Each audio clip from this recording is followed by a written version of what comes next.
이 시간 우리에게 주시는 하나님 말씀은 느헤미야 1장 1절부터 5절 말씀입니다. 느헤미야 1장 1절부터 5절 말씀 우리가 함께 한 목소리로 합독하도록 하겠습니다.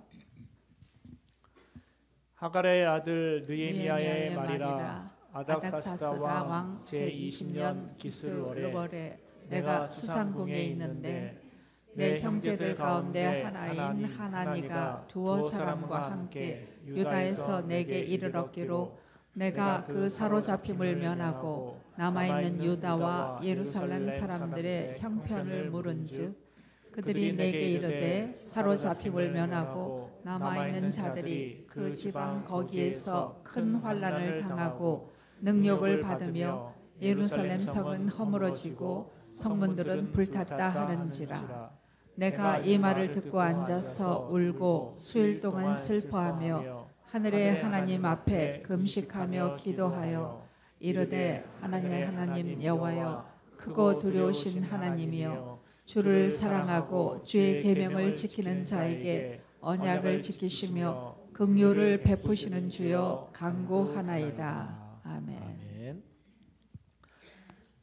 잠시 기도하겠습니다. 하나님 감사합니다. 지난 일주일 동안도 주님의 은혜 가운데 지켜 보호하여 주시고 주의 날 또 주일에 나와서 우리가 찬양으로 또 예배로 하나님을 경배하게 하시니 감사를 드립니다. 오늘도 말씀을 통해 또 이 예배 시간을 통해 하나님의 임재를 경험하게 하여 주시고 우리를 향한 하나님의 놀라운 뜻과 계획이 무엇인지 잘 깨닫고 그 길을 잘 따라가는 복된 삶 될 수 있도록 인도하여 주시옵소서. 오늘도 부족한 종을 통하여 또 하나님께서 말씀을 선포하실 때 말씀을 전하는 자나 듣는 자가 겸손한 마음으로 성령의 말씀을 깨닫고 그 말씀을 따라 순종하며 나아갈 수 있도록 복내려 주시옵소서. 감사드리며 예수님 이름으로 기도드립니다. 아멘. 오늘 먼저 설교 제목의 변천사를 설명해 드리도록 하겠습니다. 지금 하나님의 열심이라는 제목이 있지만 제가 원래는 다른 제목을 잡았습니다. 이 제목을 성벽 재건을 어떻게 할 것인가.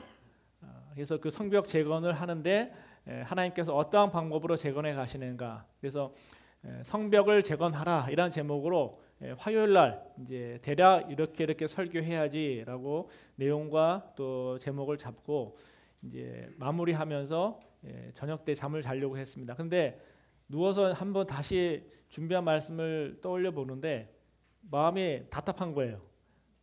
다 준비됐는데 이제 그냥 남은 기간 동안 잘 연습하고 또 다시 묵상하고 하면 되는데 왠지 알 수 없는 답답함이 마음에 계속 밀려오는 것이었습니다. 그래서 하나님 이건 뭡니까? 이 말씀 다 준비했는데 여기서 또 다시 바꾸면 저 골치 아픕니다. 그런 마음으로 기도하면서 그냥 잠이 들었는데요. 뭐 잠자다가도 계속 꿈속에서도 막 설교 준비를 했던 것 같아요. 근데 다음날 아침에 일어났는데 갑자기 이 설교를 준비하면서 봤던 내용들 중에 예레미야 말씀이 떠올랐습니다. 설교 준비하면서 이제 다양한 주석책도 보고 설교집도 보고 또 여러 글들도 보고 또 이 느헤미야서에 관련된 다른 책들도 같이 봤는데요. 그 중에 예레미야서 말씀이 있었습니다. 예레미야서 25장 11절 말씀인데 한번 같이 한번 읽어보도록 하겠습니다. 시작. 이 모든 땅이 폐허가 되어 놀랄 일이 될 것이며 이 민족들은 70년 동안 바벨론의 왕을 섬기리라. 이 말씀은 뭐냐면은 이미 북이스라엘은 아수르에 의해서 멸망을 했고요. 남유다가 남았는데 이 남유다 또한 이제 바벨론에 의해서 멸망받을 것이다라는 하나님께서 예레미야를 통한 엄중한 경고를 하십니다. 그리고 결국은 이 남유다도 마지막에는 멸망을 하게 되는데요. 그때 이 모든 땅이 폐허가 될 것이다 라고 하나님께서는 심판의 경고를 하십니다. 그렇지만 뒷부분에 뭐라고 말합니까? 이 민족들은 70년 동안 바벨론의 왕을 섬기리라. 심판하시고 징계하시는데 기간이 나와 있습니다. 얼마요? 70년. 그럼 70년 동안 하나님의 징계가 임하는데 70년 지나면 어떤 일이 있을까요? 어떤 일이 있을까요? 회복이 있다는 것이에요. 우리가 이 말씀을 읽을 때 그냥 이제 하나님의 징계가 있겠구나, 이 땅이 황폐해지겠구나, 거기만 초점 맞추는데 그 기간이 정해져 있습니다. 그러니까 어떻게 보면은 하나님의 징계와 심판이 임하는데 그것은 하나님의 계획 안에 있었던 것이고, 하나님의 뜻 안에서 기간이 되었을 때 하나님의 섭리 속에서 다시 하나님께서는 자신의 백성들을 회복시키신다는 것이에요. 근데 그게 70년입니다. 자, 근데 이 70년 뒤에 어떤 일이 벌어졌을까요? 어떤 일이 벌어졌을까요? 그러니까 뭐 이스라엘 역사를 잘 모르신 분들은 무슨 일이 있었을까 그랬을 텐데, 70년 뒤에 그 당시 바벨론이라는 대왕국이 가장 힘이 셌는데 이 왕국을 무찌른 나라가 나타났습니다. 어느 나라일까요? 페르시아예요. 페르시아가 다시 그 군사력을 모아서 이 바벨론을 쳐 부숩니다. 그리고 바벨론이 점령했던 모든 점령지를 이 페르시아가 점령하게 됩니다. 그게 언제라고요? 70년 뒤. 이때 이 고레스라는 왕이 페르시아의 왕이 되어서 이제 선포를 합니다. 그래서 고레스 칙령이라고 하는데, 이 바벨론에서는 자신들이 지배한 나라들이 종교라든지 자신들의 어떤 문화를 가지고 그대로 유지하는 것을 다 없애버립니다. 무조건 바벨론의 문화를 따르도록 합니다. 그래서 바벨론 때 다니엘도 있었고요. 그래서 다니엘이 왕궁에 들어와서 바벨론의 문화를 다 배우도록 했잖아요. 그래서 하나님께 기도하는 것을 못하게 했지 않습니까? 그걸 빌미로 삼아서 죽이려고 했었고요. 근데 페르시아 왕은요, 정책을 바꿉니다. 어떻게 하느냐? 각 나라의 종교를 인정해 줍니다. 그렇지만 중요한 것 하나, 페르시아를 섬겨라. 너희들의 종교를 인정은 해주지만 그것을 막지는 않지만 이 페르시아를 절대적으로 섬겨야 된다. 이 조건을 답니다. 그래서 어떤 일이 벌어지느냐? 그때부터 이스라엘도 다시 자신들의 땅으로 돌아가서 하나님 앞에 예배드릴 수 있도록 허락을 해줍니다. 그래서 3번에 걸쳐서 바벨론 포로가 되었었지만 이제는 3번에 걸쳐서 1차, 2차, 3차에 걸쳐서 이스라엘 백성들이 자신의 고향 땅 예루살렘 성으로 돌아와서 하나님을 예배하게 되어지는 것이에요. 자, 제가 이 말씀이 딱 와 닿으면서 제목을 바꿨습니다. 뭐로 바꿨습니까? 하나님의 열심. 그러니까 하나님께서 우리에게 무너진 성벽을 건축하라, 이런 메시지로 끝나는 것이 아니라 이 메시지 안에는 하나님의 계획과 하나님의 열심과 하나님의 일하심이 담겨져 있었다는 것이에요. 자, 여러분들 지금 이 자리에 앉아서 제가 말씀을 전하고 여러분들 말씀을 듣고 있는데요, 이것이 우연일까요? 아니면 필연일까요? 한번 손 들어볼까요? 우연이다. 그냥 오늘 아침에 일어나는데 갈 데 없어가지고 교회 왔는데 그러다 보니까 예배 시간에 앉아있네. 우연이다. 아니면 필연이다. 손 드신 분들 계십니다. 세상 사람들한테는 적용이 되지는 않습니다. 그러나 하나님의 백성, 하나님의 성도들에게는요, 우연이 없습니다. 여러분들 이 자리에 나와서 이 시간에 예배를 드린다는 것은요, 하나님의 섭리와 하나님의 계획 가운데 준비되어진 시간들이라는 것이에요. 여러분들 그것을 믿으시면요, 이 시간이 정말로 소중한 시간이 되어지는 것입니다. 하나님은 오늘 저를 통해서 말씀을 준비하게 하시고 깨닫게 하시고 다 준비했는데 다 뒤집어 엎고 다시 말씀을 준비하게 하신 이유가 있다는 것이에요. 이것도 하나님의 열심이라는 것입니다. 여러분도 오늘 하나님의 음성을 소망하는 마음으로 또 기대하는 마음으로 받으시고 그 깨달은 말씀을 여러분의 삶 가운데 적용할 수 있기를 바랍니다. 오늘 여러분들이 이 땅에, 미국 땅에 와서 사는 것도요, 우연이 아닙니다. 그리고 제가 몇 분들을 만나 뵀는데요, 어떤 분도 그 얘기 하시더라고요. 제가요, 만약에 한국에 있었으면요, 하나님 안 믿었어요. 그런 분들도 계시더라고요. 많이 만났습니다. 이 땅에 오게 된 것도 하나님의 섭리에 있는 것입니다. 그리고 그 섭리는 지금까지 우리를 인도하고 계시다라는 것을 여러분들이 기억을 하시기를 바랍니다. 그래서 이런 전제를 바탕으로 우리가 함께 느헤미야서 말씀을 함께 보도록 할 텐데, 오늘 5구절의 말씀을 읽었지만 사실은 이 말씀을 근거로 해서 느헤미야서 전체를 보면서 하나님께서 이 성벽 재건을 통해서 우리에게 어떠한 교훈을 주시고자 하는지 우리가 함께 깨달으면 좋을 것 같습니다. 그래서 먼저 이스라엘 백성의 지금 상황이 어떠한 것인지, 문제가 무엇인지를 보기를 원하고요. 그 다음에 이 문제를 하나님께서 어떻게 풀어가시는지 하나님의 입장에서 하나님의 일하심을 보면서 우리가 함께 적용해 보기를 원합니다. 먼저 느헤미야서 1장 3절을 함께 읽겠습니다. 이스라엘 백성들의 상황이 어떠한지 이 말씀 속에 나와 있는데요, 함께 읽겠습니다. 시작. 그들이 내게 이르되 사로잡힘을 면하고 남아있는 자들이 그 지방 거기에서 큰 환난을 당하고 능욕을 받으며 예루살렘 성은 허물어지고 성문들은 불탔다 하는지라. 지금 이스라엘 백성들이 하나님을 섬기기 위해서 고향 땅으로 왔습니다. 근데 지금 왔는데 지금 현 상황은 어떤 상황이에요? 뭐가 무너졌습니까? 성벽이 무너지고 성문이 불타버렸어요. 과거에는요, 사람들이 성을 짓는 목적이 있었습니다. 무엇을 막기 위해서 지었습니까? 성을? 맹수와 외적으로부터의 그것을 보호하기 위해서, 가정을 보호하고 생명을 보호하기 위해서 성벽을 쌓고 성문을 만들었습니다. 그래서 밤이나 또 전쟁이 일어나면 다 닫고 그 성 위에서 막 활을 쏘고 막 돌을 던지고 하면서 막았잖아요. 그래서 성벽이 필요한 것입니다. 보호막이에요, 보호막. 근데 지금 어떤 상황이에요? 성벽이 다 무너졌습니다. 성문이 불타버렸어요. 한마디로 외적들이 쉽게 들어와서 노략질을 해가고 아녀자들을 잡아가고 생명의 위협을 느끼는 그런 상황이에요. 그래서 그것을 지금 뭐라고 표현했느냐? 큰 환난을 당하고 능욕을 받으며, 그러니까 환난이 있었고 고난이 있었고 수치를 당하는 일들이 계속 지금 벌어지고 있었던 것입니다. 하나님 잘 섬기겠다고 이스라엘 땅으로 돌아왔는데, 예루살렘 땅으로 돌아왔는데 그들에게 있는 것이라고는 환난과 능욕이에요, 수치예요, 고통이에요. 하나님은 이러한 이스라엘 백성들의 문제를 어떻게 해결하셨을까요? 하나님께서는 오늘 본문에 나와 있는 것처럼 느헤미야라는 지도자를 세우십니다. 느헤미야는 어떤 사람일까요?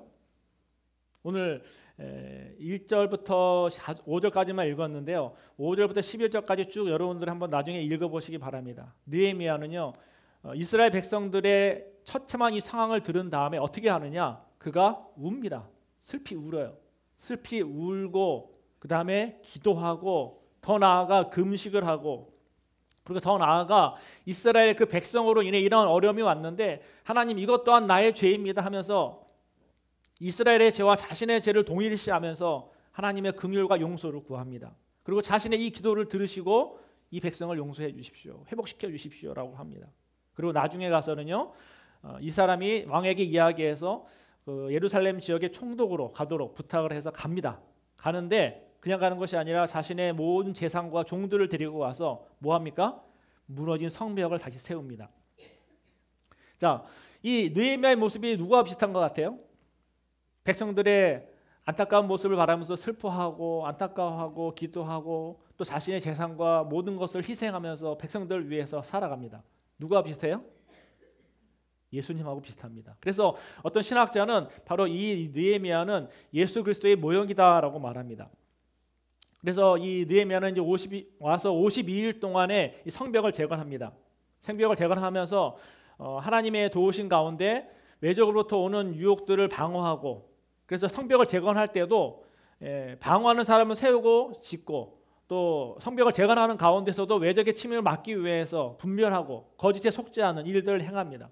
그리고 내부적으로는 백성들 가운데 관리들이 있었거든요. 지도자들이 있었는데 그들이 가난한 사람들의 피를 빨아먹듯이 고리대감을 해서 자기들의 배만 불리는 일들을 행했습니다. 그때 이 느헤미야는 그 모든 것들을 중지시키고 자기 또한 이 총독으로서 받는 월급을 받지 않겠다라고 하면서 자기 것을 오히려 희생하면서 이 성벽 재건에 힘씁니다. 그런데 중요한 것은 하나님께서 이 느헤미야를 통해서 성벽을 이렇게 재건했다. 그러면 52일 동안 성벽 재건했다. 그럼 그것으로서 하나님께서 회복시키신 것이다. 맞을까요? 그렇지가 않습니다. 성벽을 재건하게 하신 후에 무엇을 하느냐? 오늘 느헤미야서 8장 한번 보겠습니다. 느헤미야서 8장 8절부터 10절 말씀인데 우리가 함께 한 목소리로 합독하도록 하겠습니다. 시작. 하나님의 율법책을 낭독하고 그 뜻을 해석하여 백성에게 그 낭독하는 것을 다 깨닫게 하니 백성이 율법의 말씀을 듣고 다 우는지라. 총독 느헤미야와 제사장 겸 학사 에스라와 백성을 가르치는 레위 사람들이 모든 백성에게 이르기를 오늘은 너희 하나님 여호와의 성일이니 슬퍼하지 말며 울지 말라 하고, 느헤미야가 또 그들에게 이르기를 너희는 가서 살찐 것을 먹고 단 것을 마시되 준비하지 못한 자에게는 나누어 주라. 이 날은 우리 주의 성일이니 근심하지 말라. 여호와로 인하여 기뻐하는 것이 너희의 힘이니라 하고. 아멘.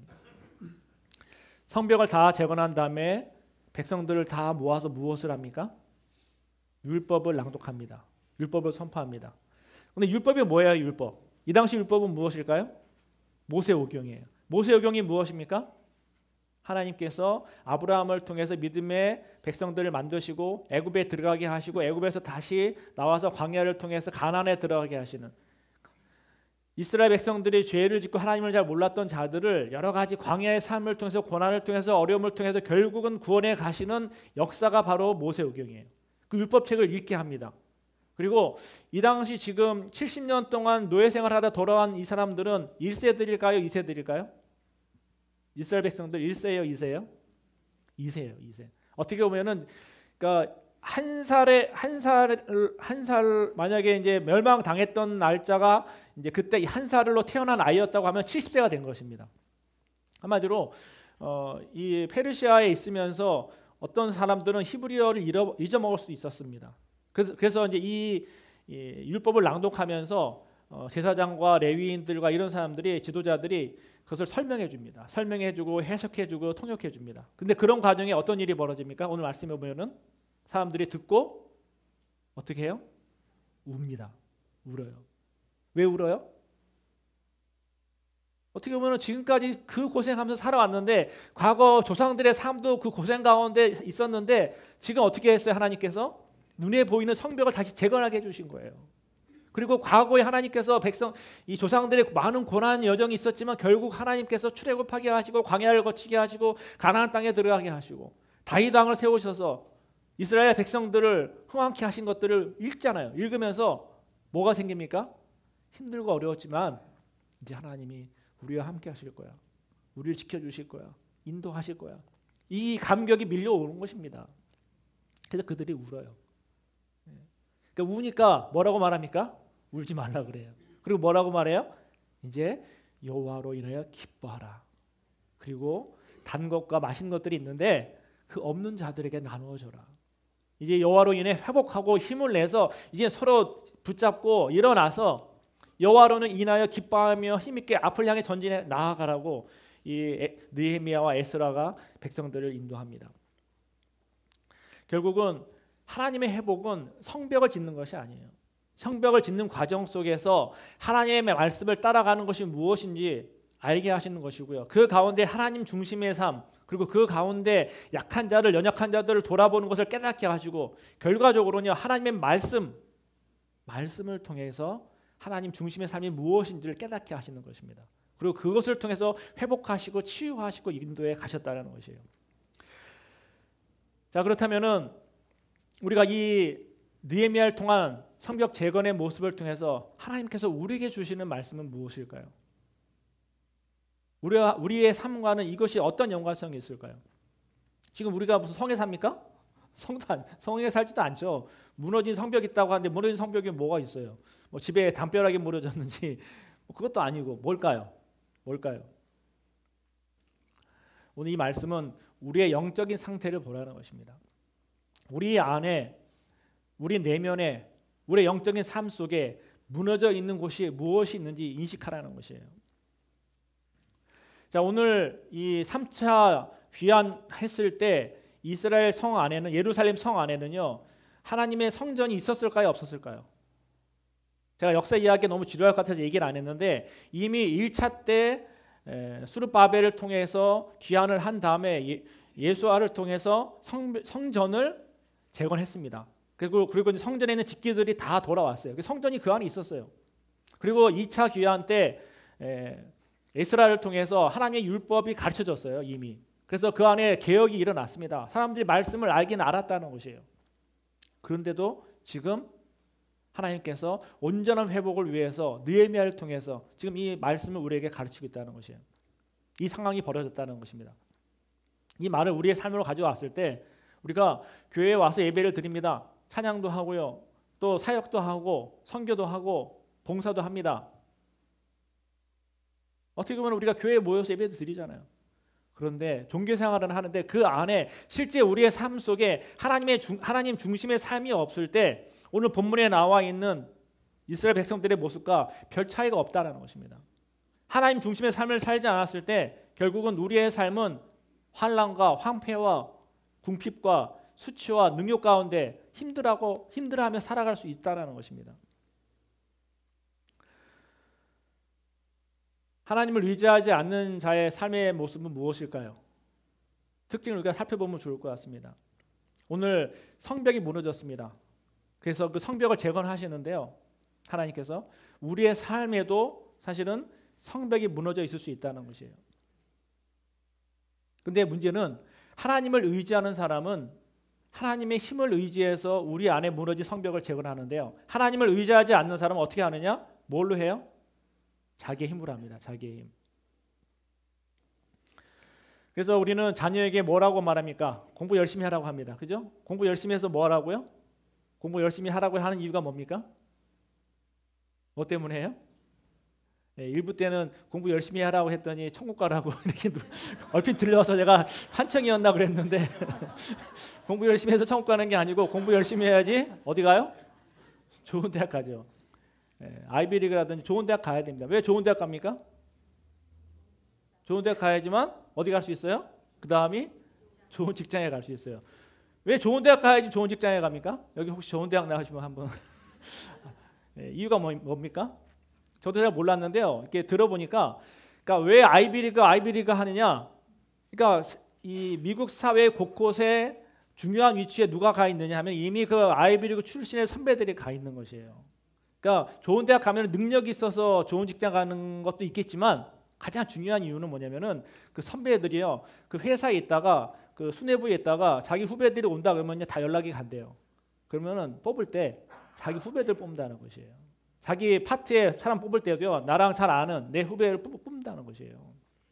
그래서 공부 잘해야지만 좋은 데 가고, 좋은 데 가야지만 좋은 선배들이 있는 좋은 직장에 가고요. 좋은 직장 가야지만 뭐가 많습니까? 연봉이 많은 거예요. 연봉이 뭔지 아세요?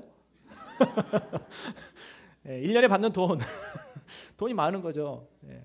그래서 우리는요, 돈, 그 다음에 세상의 성공을 뭐로 삼습니까?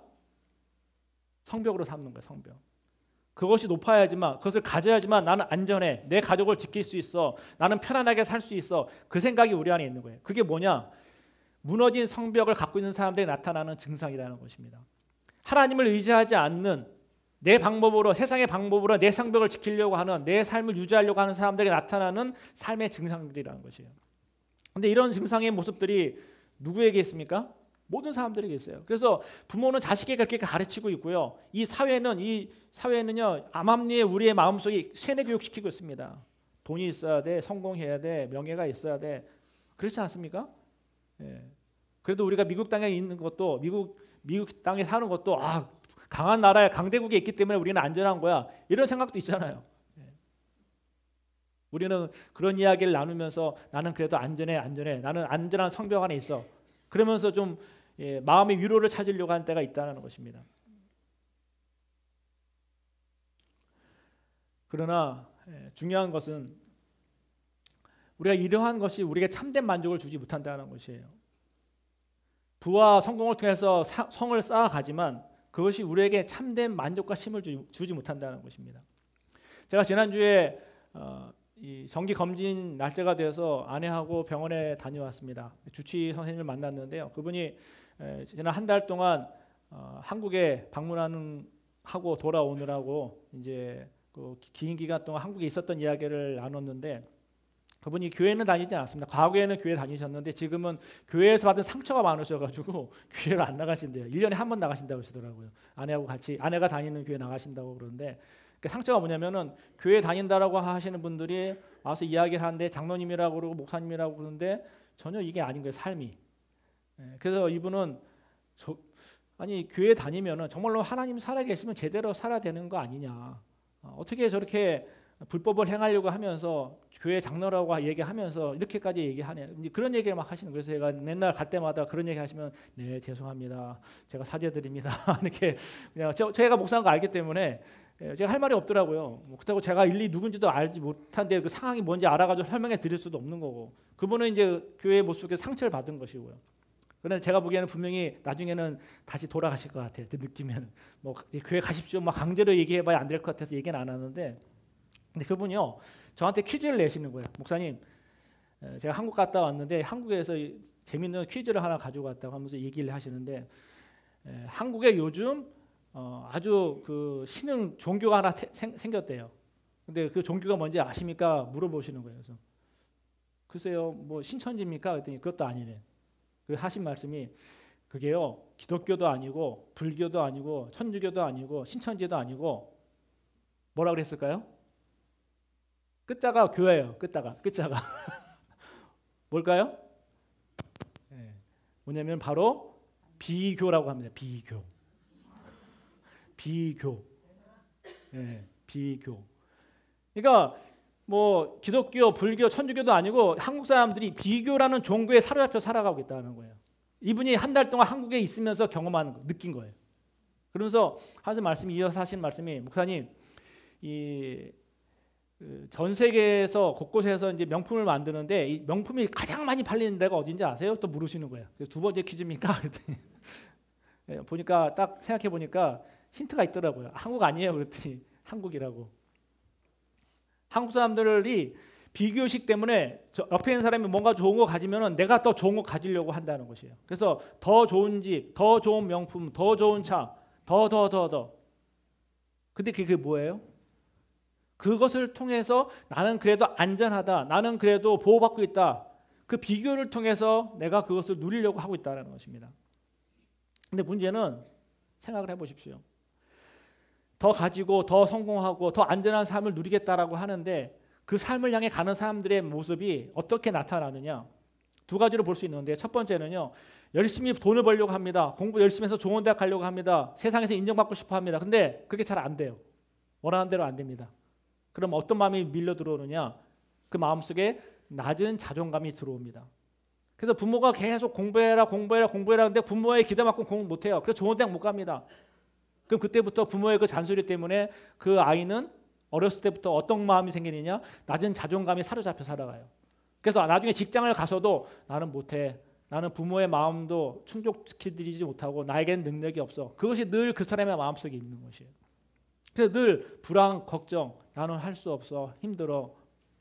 그게 그 사람의 마음을 붙잡고 있다는 것이에요. 그러니까 자기 성을 쌓으려고 하다가 도태된 사람들은 이러한 절망 가운데, 두려움 가운데, 우울증 가운데, 우울감 가운데 살고 있다는 것이에요. 근데 반면에 자기의 성을 쌓으려고 하는데 그 경쟁 속에서 살아남은 사람들이 있어요. 공부 열심히 하라고 해가지고 그래도 좀 머리가 돼가지고 공부 열심히 해가지고요 좋은 대학 가고 좋은 직장 가고 연봉 괜찮습니다. 그래서 좋은 집도 사고 좋은 차도 사고. 그러면 행복했을까요? 행복할까요? 여기 계신 분들 중에서도 그런 분들 그래도 어느 정도 넉넉하게 사신 분들 계실 텐데, 제가 제 아는 분들 중에 그런 분들하고 대화를 나눠봤는데요 그러시더라고요. 아, 목사님, 돈이 10만 불이 있으면요 100만 불을 갖고 싶고요, 100만 불이 있으면 200만 불 갖고 싶고요, 300만 불이 있으면 500만 불 갖고 싶고요. 그렇더라고요. 그래서 끝이 없는 것 같아요. 그리고 그 이뤄놓은 것들을 잃어버릴까 봐 걱정, 근심 속에 살게 된다는 것이에요. 그래서 아예 없을 때는 괜찮았는데요 있다 보니까 그거 어떻게 유지해야 되나, 관리해야 되나, 그것 때문에 머리가 아파요. 스트레스예요. 근데요 이거 아는데 제가 손을 못 놔요. 그러시더라고요. 똑같아요. 결국은 자기 힘으로 자기의 성벽을 쌓으려고 할 때 어떤 사람은 못 쌓아서 결국은 좌절하고 낙망하고 낮은 자존감 때문에 힘들어하는데, 어떤 사람은 어느 정도는 이뤘어요. 그러나 이뤘음에도 불구하고 여전히 그 마음속에는요 이걸 잃어버리면 어떡하나 라는 강박증, 완벽주의에 의해서 힘들어하고 살아가고 있다는 것입니다. 또 그것을 자기만 그렇게 사는 게 아니라 주변 사람들한테 자꾸 교육을 시켜요. 아이들한테 교육시키고 옆에 사람한테 교육시키고, 너 그러면 돼, 그렇게 살면 안 돼, 성공하려면 이렇게 해야 돼. 그래가지고 막 인터넷에 올리기도 하고. 근데요 끝이 없다는 것입니다. 그리고 어떤 사람은요 나보다 못한 사람을 바라보면서 무시하면서 갑질하면서, 아 그래도 나는 저 사람보다 낫기 때문에 괜찮아, 그러면서 또 위로받아요. 만족하고 즐거우면 그럴 필요도 없는 거 아닙니까? 근데 계속 남과 비교하면서 그 삶을 힘들게 살아가고 있다는 것입니다. 그런데 안타까운 것은요 이러한 삶의 모습이 우리의 신앙생활 속에도 들어와 있다는 것이에요. 그래서 신앙생활 하면서 기도하고 말씀 보고 예배 드리잖아요. 근데 내가 저 사람보다 더 기도 많이 해야지. 저 사람보다 더 말씀도 많이 읽어야지. 저 사람보다 더 열심히 신앙생활 해야지. 이런 마음에 신앙생활 한다는 것이에요. 남과 비교하면서. 그러다 보니까 그것을 잘하는 사람과 못하는 사람이 있을 수 있습니다. 오늘 말씀을 들었는데 서로 사랑해야지, 용서해야지 그랬는데 예배 끝나고 집에 가자마자 또 원수 같은 사람이 앞에 보이고 또 그 사람한테 전하고 오고 하면 또 다시 화가 올라옵니다. 그러면 안 되잖아요. 들은 말씀은 있는데 그럼 어떤 마음이 듭니까? 죄책감에 밀려오는 것이죠. 그럼 일주일 동안 또 죄책감에 살아요. 힘들게. 말씀은 들었는데 말씀대로는 되진 않고. 그래서 이제 그 무거운 멍에를 메고 교회에 와서 하나님 또 말씀대로 살아야 되는데 못했네요. 하나님 용서해 주세요. 회개합니다. 근데 또 이제 말씀을 듣는데 힘들어도 더 그래도 가십시오. 더 용서해야 됩니다. 사랑해야 됩니다. 그러면 맞아요. 그렇게 해야 되는데 하면서 더 무거운 짐을 메고 또 다시 나가요. 그러니까 내가 그것을 하려고 하니까 계속 무거운 짐을 끙끙대면서 교회에 메고 오고 그다음에 또 다시 더 큰 걸 메고 또 밖으로 나가고 그렇게 1년, 2년, 3년, 4년 그러면서 늘 나는 죄인입니다. 죄인입니다. 주여 주여. 뭐 회개는 해야 되죠. 회개는 해야 되는데 이게 진정한 회개가 아니라 그냥 죄책감에 묶여 살아가는 삶이에요. 묶여 살아가는 삶. 이런 사람이 있고요. 반대로 어떤 사람은 그래도 내가 주일날 주일 성수 지키고 있고 더군다나 새벽 예배까지 드리고 있고 나는 기도 한번 하면은 방언 기도에 몇 시간씩 앉아서 바로 기도할 수 있고 내가 지금까지 성경을 몇십 독 했는지 알아? 그래서 계속 그것을 나타내고 싶고 자랑하고 싶고 그리고 그러지 못한 사람 바라보면 저 사람은 저래서 안 돼, 이래서 안 돼. 뭐 합니까? 정죄해요. 내가 한 것을 자랑하면서 못한 사람을 정죄하면서 나는 괜찮아. 나는 그래도 안전해. 그러고 있는 것이에요. 세상에서의 삶이나 종교의 삶이나 똑같다는 것이에요. 결국은. 그 안에는요. 참된 하나님이 주시는 만족과 기쁨이 없습니다. 그래서 하나님께서는요. 오늘 말씀을 통해서 성벽을 재건하라고 말씀하신데 이 성벽 재건이라는 것이 무엇인가? 우리의 삶 속에서 성벽 재건이란 무엇인가? 한번 우리가 깊이 고민해 볼 수 있기를 바랍니다. 그래서 말씀을 다시 한번 읽어보겠습니다. 아까 느헤미야서 8장 8절에서 10절 말씀인데 다시 한번 읽는데요. 제가 아까 말씀드렸던 것을 떠올려 보시면서 다시 한번 읽어보도록 하겠습니다. 시작. 하나님의 율법책을 낭독하고 그 뜻을 해석하여 백성에게 그 낭독하는 것을 다 깨닫게 하니 백성이 율법의 말씀을 듣고 다 오는지라. 총독 느헤미야와 제사장 겸 학사 에스라와 백성을 가르치는 레위 사람들이 모든 백성에게 이르기를 오늘은 너희 하나님 여호와의 성일이니 슬퍼하지 말며 울지 말라 하고 느헤미야가 또 그들에게 이르기를 너희는 가서 살찐 것을 먹고 단 것을 마시되 준비하지 못한 자에게는 나누어 주라. 이 날은 우리 주의 성일이니 근심하지 말라. 여호와로 인하여 기뻐하는 것이 너희의 힘이니라 하고. 아멘. 율법을 선포합니다. 율법이 뭐라고 그랬습니까? 모세오경이에요. 모세오경이 뭐라고 그랬습니까? 하나님께서 이스라엘 백성을 구원해 가신 역사의 스토리입니다. 그것을 들으면서 백성들이 웁니다. 그리고 현재 임재하시는 하나님을 경험합니다. 그리고 함께 떡과 잔을 나누며 서로를 돌아봅니다. 그리고 에스라는 뭐라고 말합니까? 여호와로 인하여 힘을 내라. 여호와가 너희와 함께 있는 것이 너희에게 힘이다라고 말씀합니다. 자, 여기서 정리해 보겠습니다. 율법은 뭐예요? 그러면 율법을 간단하게 두 가지로 우리가 배웠습니다. 아까 쭉 얘기했던 모세오경을 간단하게 합축한다면 뭡니까? 첫 번째, 여호와 하나님을 사랑하라. 그리고 두 번째, 내 이웃을 내 몸처럼 사랑하라. 결국은 율법은 다른 것이 아니에요. 하나님을 사랑하고 하나님뿐만 아니라 내 이웃을 내 몸처럼 사랑하라는 것이에요. 근데 이 두 가지 율법이 두 가지일까요? 세 가지일까요? 세 가지니까 제가 얘기하죠. 얼핏 보면은 하나님 사랑하는 거, 이웃 사랑하는 것으로 보이는데 중간에 한 가지가 더 있습니다. 뭐죠? 내 이웃을 어떻게 사랑하라고요? 내 이웃처럼, 네 자신처럼, 네 몸처럼. 결국은 하나님을 사랑하고 너를 사랑하고 그 다음에 이웃을 사랑하라는 것이에요. 근데 하나님 사랑하는 것이 쉬워요? 어려워요? 쉬워요? 어려워요? 여러분들 하나님 사랑하시죠? 근데 사랑하시는데 뭘로 느껴요? 뭘로 느껴져요? 어떻게 느껴야죠, 이게? 그냥 하나님 생각하면 갑자기 눈물이 나고 하나님 정말 사랑해요. I love you 하나님 막 그래요? 네. 뭐 그럴 때도 있지만 이게 잘 안 느껴져요. 하나님 사랑해야지. 사랑한다라고 하는데 근데 하나님 사랑한다는 것은요. 어떻게 우리에게 다가오느냐? 하나님 말씀을 계속해서 묵상하고 살아가는 과정 속에서 우리에게 다가옵니다. 그리고 인생의 여정 속에 고난이 있고 어려움이 있을 때 그때마다 하나님이 내 삶 속에 개입하셔서 어떻게 인도하셨는지를 우리가 말씀을 의지하면서 체험하게 되어질 때 하나님을 알게 되면서 하나님을 사랑하게 되어지는 것이에요. 그래서 오늘 이 하나님께서 성벽을 재건하게 하신 것도 성벽 재건하는 과정 속에서 산발락과 도비아의 공격이 있었고요. 내부에서 이스라엘 관리들의 부패가 있었고요. 근데 그것을 다 정리하게 하십니다. 말씀으로. 그러면서 결국은 하나님의 임재를 경험하게 하면서 하나님 말씀이 선포되어졌을 때 이 백성들이 울면서 하나님을 경험하는 것입니다. 먼저 우리가 하나님을 사랑한다는 것은요. 지금 당장 어떤 감정의 울컥함이 아니라 하나님의 말씀을 보는 가운데 하나님께서 지금 나에게 말씀하고 계시는구나. 그리고 오늘 이 말씀을 통해서 하나님의 열심으로 나를 또 메시지를 주시면서 말씀하시면서 인도해 가시는구나. 그것을 느끼고 경험하는 것이에요. 그럴 때 하나님께서 우리에게 감동을 주시고 은혜를 주신다는 것입니다. 그래서 어떻게 보면은 우리가 은혜를 받는다라는 것은요. 은혜를 받는다라는 것은 하나님의 임재를 내 안에 경험하는 것입니다. 설교를 들었을 때 이 설교 말씀이 이해가 되네. 그것이 아니라 하나님께서 내 안에 지금 임재하고 계시는구나. 나를 위로하고 계시는구나. 나를 만져주고 계시구나. 그것을 경험하는 것이에요. 그리고 그것이 믿어져서 이제는 앞으로도 힘든 일이 생기겠지만 내가 하나님을 의지해서 앞을 향해 나가겠습니다. 결단의 마음이 우리 안에서 생겨난다는 것입니다. 두 번째로 하나님이 사랑하시는 우리도 사랑하라는 것이에요. 아까 말씀을 드렸습니다. 내가 스스로 성벽을 지으려고 하다 보니까 어떻게 합니까? 하다가 안 되면은 낮은 자존감이 힘들어해요. 그리고 뭔가 열심히 되는 것 같으면 그것을 이루기 위해서 끝없이 계속해서 발버둥 치면서 살아갑니다. 그런 과정에서 우리는 어떻게 합니까? 남과 비교합니다. 남의 눈치 봅니다. 남이 나를 뭐라고 생각할까? 거기에 사로잡혀서 살아간다는 것이에요. 그런데 하나님께서는요. 우리를 있는 모습 그대로를 바라보시면서 사랑하신다는 것이에요. 제 모습, 여러분의 모습, 구원하시는 것이 어떤 여러분들이 특별하게 뭔가를 했기 때문에 우리를 골라서 구원하신 것이 아니라는 것입니다.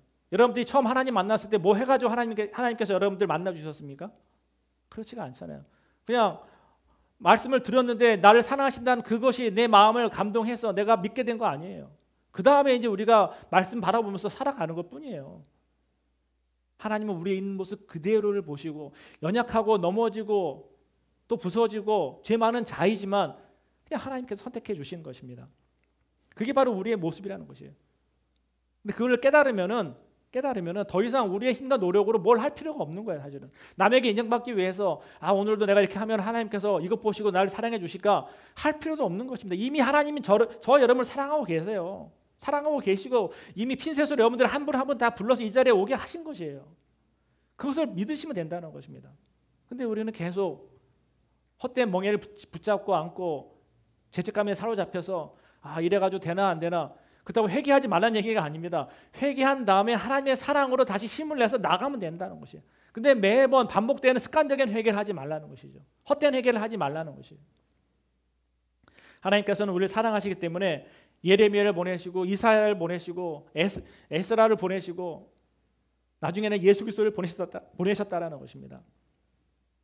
여러분들 자녀를 사랑하시죠? 자녀 있으신 분들 사랑하시죠? 근데 사랑하시는데 자녀가 이뻐서 사랑하시는 분 손 들어보세요. 자녀가 공부 잘해서 사랑하시는 분, 자녀가 나를 닮아서 사랑하시는 분, 자녀를 사랑하는데 조건이 있습니까? 없습니까? 없잖아요. 그냥 내 자식이니까 사랑하는 거예요. 내 자식이니까. 이게 하나님의 사랑이라는 것입니다. 이런 하나님의 사랑을 받아들이시고 이 하나님의 사랑으로 살아가시길 바랍니다. 이기적인 사람이 되라는 얘기가 아닙니다. 더 이상 여러분 자신을 괴롭히지 마시기 바랍니다. 이거 해야 돼. 이거 안 하면 어떻게 하나님 뭐라고 하실까? 이렇게 안 하면 어떻게 될까? 걱정 근심하면서 여러분의 자신을 괴롭히고 핍박하고 학대하지 마십시오. 여러분 자체로 하나님은 여러분을 고귀한 존재라고 인정하시고 사랑하시고 너무나도 소중히 여기신다라는 것이에요.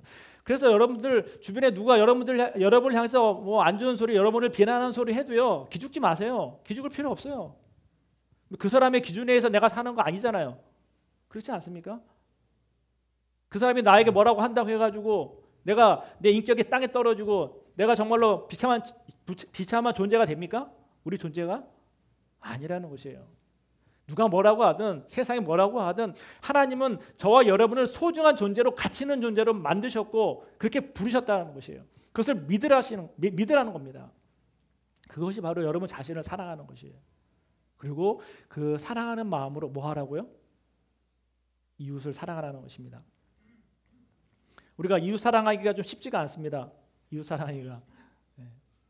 왜냐하면 다 여러분 마음대로 생각이 있고 가치관이 있다 보니까 나랑 안 맞는 사람도 있을 때는 그것이 좀 불편하고 짜증이 나고 의견이 충돌이 될 때는 그것 때문에 서로 상처를 주고받는 말을 하기도 한다는 것이에요. 그러나 하나님의 사랑과 또 하나님의 임재가 우리 안에 충만하게 되어졌을 때 어떤 마음이 드느냐? 그도 나처럼 연약한 존재라는 것을 깨닫게 되는 것이에요. 우리가 늘 넘어지고 연약하고 죄 짓는 것처럼 그도 마찬가지인 거예요. 그래서 그나 나나 같다라고 생각하면은 이해할 수 있는 것이고 용서할 수 있는 것이고, 그래서 사랑한다는 것은 그의 모습 속에 내 모습이 있다는 것을 생각하면서 보면서 그를 하나님의 마음으로 품으라는 것입니다. 서로 좀 안 맞고 서로 상처를 주고받았어도 다시 용서하고 품으며 나아갈 때 그 안에 하나님의 능력이, 하나님의 치유가 임한다는 것입니다. 우리가 하나님의 치유, 하나님의 용서 백날 부르짖어도요, 하나님의 사랑을 경험하고 내가 정말 나를 사랑하는 걸 경험하지 않은 상태로는 억지로 하려고 해도 될 수가 없는 것입니다. 그래서 오늘 이 율법 앞에 백성들이 회복이 되었습니다. 율법은 다른 것이 아닙니다. 하나님을 다시 사랑하는 것이고 하나님 중심으로 다시 돌아오는 것이고, 그리고 하나님께서 보시는 내 자신을 다시 한번 재조명해 보는 것이에요. 그리고 더 이상 힘들게 괴롭게 자기를 자학하면서 살지 마시기 바랍니다.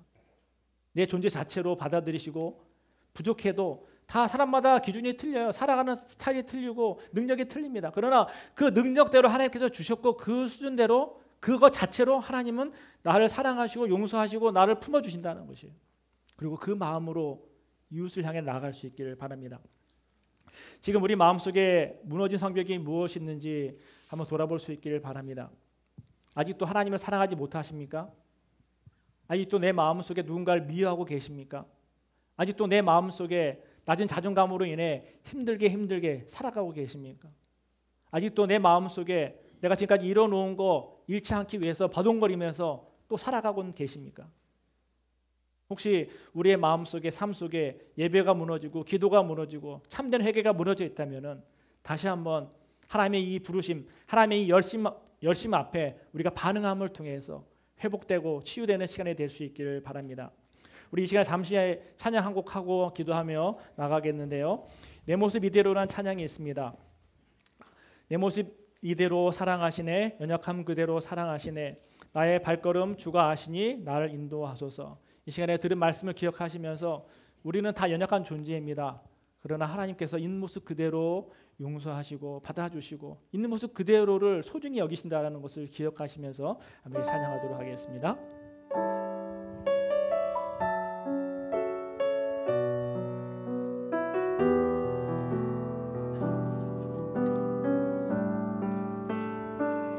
내 모습 이대로 사랑하시네, 연약함 그대로 사랑하시네, 나의 모든 발걸음 주가 아시나니 날 인도하소서. 내 모습 이대로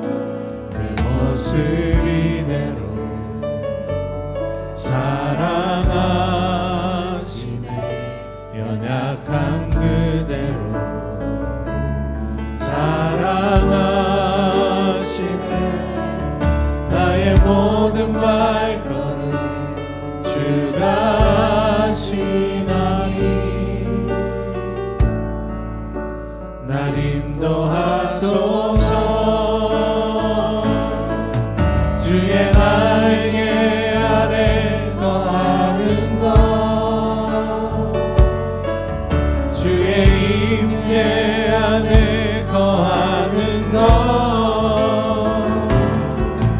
나의 가장 큰 소망 나의 가장 큰 은혜 주와 함께 동행하느니 주의 날개 아래 거하는 것 주의 임재 안에 거하는 것 나의 가장 큰 소망 나의 가장 큰 은혜 주와 함께 동행하는 주의 날개 아래 거하는 것 주의 날개 아래 거하는 것 주의 임재 안에 거하는 것 나의 가장 큰 소망 나의 가장 큰 은혜 주와 함께 동행하느니 주의 날개 아래 거하는 것 주의 임재 안에 거하는 것 나의 가장 큰 소망 나의 가장 큰 은혜 주와 함께 동행하느니 이 시간에 함께 기도하겠습니다. 한번 이 시간에 여러분의 가슴에 손을 얹고 기도하면 좋겠습니다. 오늘 말씀을 들었습니다. 말씀 속에서 우리에게 하나님께서 말씀하십니다. 더 이상 무거운 삶의 짐을 지고 가지 말라고. 낮은 자존감 속에서 힘들어하고 아파하고 우울해했던 마음들 이젠 더 이상 붙잡지 말고 내려놓으라고 말씀하십니다. 그리고 이 세상에서 뭔가 내 나름대로의 성벽을 쌓기 위해서 부단히 노력하며 살아가면서 이루는 것들이 있습니다. 근데 그것을 이루어도 그 이루어 놓은 것들이 우리에게 참된 만족을 주지 못합니다. 계속 그것을 더 이루기 위한 스트레스와 강박증과 비교식 속에 살아가는 것이 우리의 모습입니다. 주님이 이 시간에 우리에게 말씀하십니다. 그 모든 거 내려놓으라고. 주변 사람들이 우리를 향해서 뭐라고 말하든 우리를 향해 멸시하는 말을 하든 무가치하다고 말을 하든 신경 쓰지 말라고 하십니다. 왜요? 하나님은 우리를 너무나도 존귀하게 여기신다는 것입니다. 우리를 사랑하셔서 하나밖에 없는 그 아들을 이 땅에 보내셨고 그분이 그 십자가의 길을 가셨고 그 모든 거 내려놓으시고 희생하셨다는 것입니다. 무엇 때문에요? 저와 여러분 때문에. 그 놀라운 사랑과 은혜를 받은 존재가 저와 여러분이라는 것입니다. 이 시간 다시 한번 이 하나님의 사랑을 기억하시고 우리 안에 무너져 있었던 성벽들, 상처들을 다시 회복하시고 하나님이 주신 치유 안에서 하나님 이제 다시 힘내겠습니다. 다시 용기 내겠습니다. 주변 사람들의 말, 이 세상의 고통, 고난 속에 쓰러지지 않겠습니다. 다시 나와 함께 하신 주님과 동행하며 주님의 날개 안에 내가 거하겠습니다. 주님 감사합니다. 주님을 사랑합니다. 주님을 찬양합니다. 이 시간 함께 기도하며 나가겠습니다. 하나님 이 시간에 기도합니다. 정말로 하나님의 사랑과 은혜가 너무나도 많음을 고백합니다. 하나님께서 나를 사랑하시고 정말로 소중하게 여기시고 가치 있게 여기셨기에 우리가 지금 이 시간 이 자리에 있는 줄 압니다. 하나님 정말로 하나님의 열심과 그 하나님의 열망이 나의 인생 가운데 우리의 인생 가운데 있는 줄 믿습니다. 더 이상 세상 속에서 진짜 쓰러지지 않도록 도와주시옵소서. 더 이상 사람들의 말과 판단 앞에 쓰러지지 않도록 도와주시고 이제는 주님께서 나를 고귀하게 여기시고 가치 있게 여기셨다는 것을 기억하며 힘을 내서 주님 주신 그 사랑의 마음으로 나를 사랑하며 이웃을 사랑하며 하나님의 나라와 하나님의 공동체를 위해 나아가는 저희들 될 수 있도록 인도하여 주시옵소서. 늘 연약하고 쓰러지고 넘어지는 저희들이지만 연약함에도 불구하고 죄 많은 전쟁임에도 불구하고 우리를 사랑하시고 우리를 불러주시고 우리와 함께 하신 줄 믿습니다. 오늘도 주신 말씀 마음에 품으며 그 말씀 붙잡고 힘을 내며 용기를 내며 나아가는 저희들 될 수 있도록 인도하 주시옵소서. 주님께서 오늘 오십니다. 그래서 주님께 주시는 힘으로 주시옵소서. 하나님 감사합니다.